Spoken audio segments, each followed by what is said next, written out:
कराची के इलाके साइड में फुटपाथ पर कायम ये है शहंशाह का ढाबा, जहां कम आमदनी वाले हजरात को मुनासिब कीमत पर मियारी तो नहीं पर मुनासिब खाना और चाय बआसानी मिल जाती है।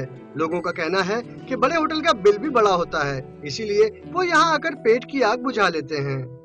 इधर मजा बहुत है खाने का, दाल सब्जी सही होता है, महंगाई नहीं है। बड़े होटलों में ज्यादा पैसे लेते हैं, इधर थोड़ा ज्यादा।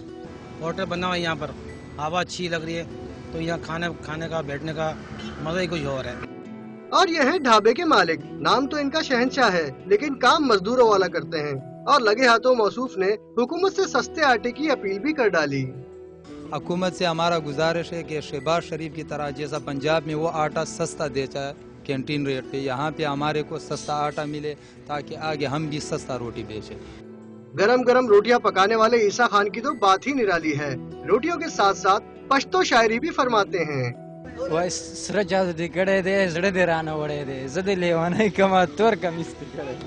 शहंशाह के ढाबे का हेड वेटर बहादुर खान भी ग्राहकों की पुकार पर इधर से उधर घूमता रहता है और बेचारे ढाबे वाले सुबह से लेकर रात तक मुसलसल काम करने के बाद ढाबे में ही सो जाते हैं।